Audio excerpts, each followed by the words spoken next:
નમસ્કાર. માળિયાહાટીનામાં ગુજરાત પ્રદેશ ભાજપ અધ્યક્ષ શ્રી જગદીશ વિશ્વકર્માના જન્મદિવસની સેવાકીય ઉજવણી કરવામાં આવી હતી.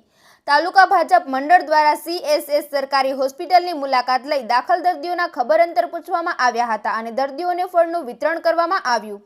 આ પ્રસંગે જિલ્લા પંચાયતના બાંધકામ સમિતિના ચેરમેન જીતુભાઈ સિસોદિયા, તાલુકા પંચાયત ઉપપ્રમુખ કાનાભાઈ જોટવા, તાલુકા ભાજપ પ્રમુખ કમલેશભાઈ ઝણકા, તાલુકા ભાજપ મહામંત્રી બહાદુરસિંહ કાગડા, જિલ્લા પંચાયતના પૂર્વ સભ્ય રામસિંહભાઈ ડોડિયા તેમજ ભાજપના આગેવાનો રાજેશભાઈ ભાલોડિયા અને પ્રવીણભાઈ કારિયા ઉપસ્થિત રહ્યા હતા.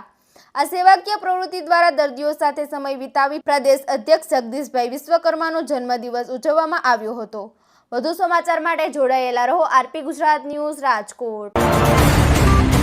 અમારા પ્રદેશ અધ્યક્ષ જગદીશ વિશ્વકર્મા સાહેબના જન્મદિવસ નિમિત્તે અમે માળિયા મંડળના તમામ ભારતીય જનતા પાર્ટીના કાર્યકરો દ્વારા જે સરકારી હોસ્પિટલ ખાતે જે લોકો એડમિટ હતા તેમને ફ્રૂટનું વિતરણ કરી અને અમે તે દિવસને આજે ઉજવ્યો.